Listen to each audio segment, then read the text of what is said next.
sucesso lá fora, viu? Fazem porque bastante. Associa a parte técnica, o seu aprendizado, com algo que eu acho que é muito próprio dos brasileiros, que tem um pouco de arte, né? Que ser cabeleireiro, essa área tem muito também a ver com um dom que as pessoas trazem.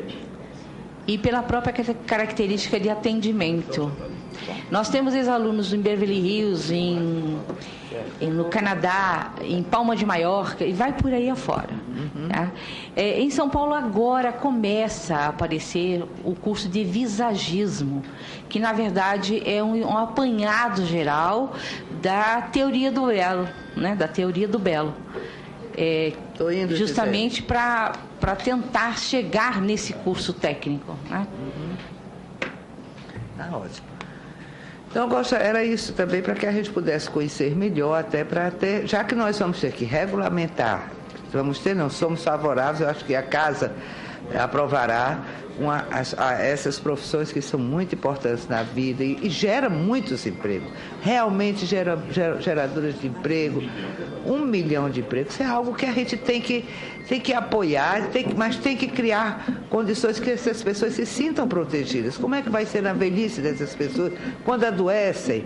Então, uma série de questões que nós precisamos colocar, sem, na realidade, também criar dificuldades à empregabilidade.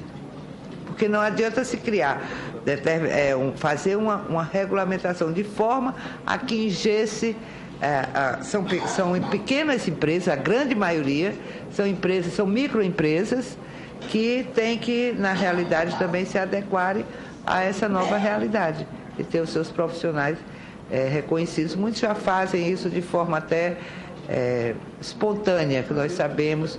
Eu conheço donos de salão que dão apoio aos que trabalham, mas de forma, vamos dizer assim, orientam como fazer, mas sem ter aquela regulamentação. Então, era isso que eu queria colocar. Agradeço. Estou também à disposição para receber todas as informações que vocês acharem necessárias para que a gente possa fazer aquela velha história. Uma lei é bom que ela seja para toda a vida.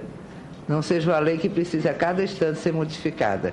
Que dê realmente segurança, garantia e que possamos proteger os trabalhadores para que eles possam, com mais segurança, com mais apoio, trabalhar ainda mais e ajudar esse país a crescer. Eu queria também pedir permissão, porque eu estou como presidente da Comissão de Assuntos Sociais. O ministro da Previdência já se encontra na comissão para darmos início à audiência pública. Então, senhor presidente, senhor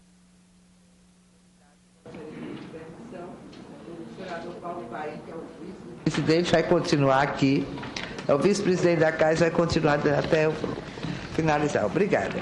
Senadora Rosalba, antes de Vossa Excelência sair, e de fato o ministro precisa ser recebido, e a gente entende perfeitamente isto, este projeto de lei, depois de ser apreciado por esta comissão, será apreciado pela Comissão de Assuntos Sociais, né? Então, é questão do trabalho também. Aqui a questão de formação, de qualificação, de cursos, não é terminativo nesta comissão, irá para outra comissão. Eu quero só dizer... Ele é terminativo na CAIS? Na CAIS. Na nossa?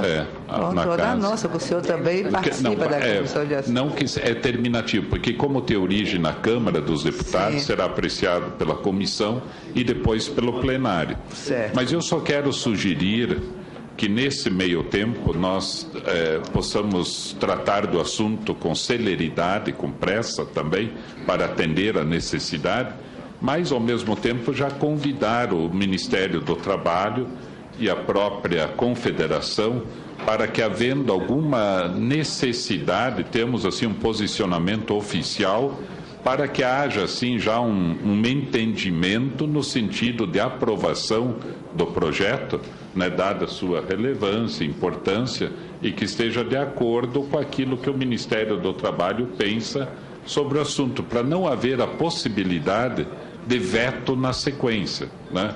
Então, que já haja assim uma negociação e um entendimento, né, se Vossa Excelência concordar como relatora aqui, porque aí teremos assim um projeto mais dialogado e negociado também com o Executivo e com a sociedade. Olha, eu quero inclusive dizer que estarei dando toda a minha contribuição possível e vamos acelerar realmente, presidente. Muito bem. Vamos acelerar porque são mais 1 milhão, né, de trabalhadores que estão aguardando o seu reconhecimento. Muito bem. Então, desde já, conte comigo, vai valer a pena. Tá.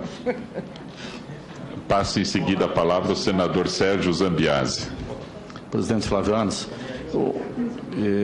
tendo visto a presença do ministro Pimentel da Previdência na Comissão de Sucesso Social, se o senador Paim quiser utilizar, senador Flávio Arnes, eu poderia falar logo após o Paim, porque essa audiência pública com o ministro Pimentel é muito importante. O senador Paim é vice-presidente da comissão, deve acompanhar a senadora Rosalba, e eu falo logo após o Paim. Sim, não tem... Eu acho importante a manifestação dele e que ele possa acompanhar a presidente da comissão nessa recepção ao ministro. Não tem dúvida alguma. Com a palavra, o senador Paulo Paim. Presidente Flávio Arnes, nossos convidados, doutora Maria, doutora Solange e doutor Antônio. Primeiro dizer que esse tema da regulamentação das profissões, como é que dizem no termo jurídico, é um tema recorrente, pode ser isso? Está sempre em debate, está sempre em debate. Eu era deputado federal ainda, e esse debate nós tínhamos lá na Câmara dos Deputados. E eu sou obrigado a dizer que naquela época eu tinha já apresentado um projeto semelhante a esse, que não avançou lá. Então, deixando claro que eu sou totalmente favorável ao projeto. Queira Deus que, já que eu não fui feliz lá na Câmara, eu seja feliz aqui no Senado, aprovando o projeto que, no meu entendimento, é uma questão de justiça.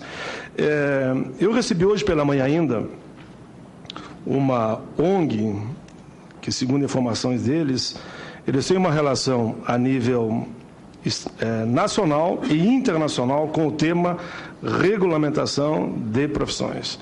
Eles estão marcando um encontro agora em junho, dia 19 de junho, e queriam que eu falasse da minha visão sobre a questão da regulamentação das profissões. Depois eles farão um encontro a nível do continente americano e depois pretende fazer um encontro mundial, inclusive, com esse mesmo tema, pela importância que ele é. Eu queria reafirmar que quando eu lembro, eu que vim como é que a gente fala sempre, do chão das fábricas, para mim, regulamentar a profissão é valorizar o trabalho do profissional. Eu, por exemplo, era matrizeiro modelista, né? Uma profissão bem remunerada, que tirei Senai, saí de técnico, eu estaria ganhando hoje em torno de R$10 mil. Mas quando você valoriza a profissão, ela passa a ser reconhecida tanto pelo empresariado como pelo conjunto da sociedade, você passa naturalmente a ter mais força no mercado de trabalho. Eu vejo na lógica de valorizar os profissionais. Por isso me é muito simpático esse debate. Sei que tem muita gente contra e a favor a regulamentação das profissões. Mas eu queria fazer uma pergunta, me permita, e depois eu vou ter que sair, só para concluir minha fala. Se alguém dos três, nossas duas convidadas e do convidado, poderia me dizer o número de profissões que hoje nós temos regulamentado no país. Nós temos esse dado na mesa, não? Só com o dado objetivo, sem ponderações a favor ou contra. A Solange Furtado pode dar essa informação. Nós temos no Ministério a informação de 84 profissões regulamentadas, que tratam de exercício profissional, estabelecem critérios de capacitação. É esse o número que nós temos no Ministério. Tá. Muito obrigado. Eu acho que esse debate, de fato, nós temos que aprofundar, e esse momento é adequado a partir, espero eu, da aprovação do projeto, né? Porque muitos dizem que são contra a regulamentação, mas já tem 84 que são regulamentadas.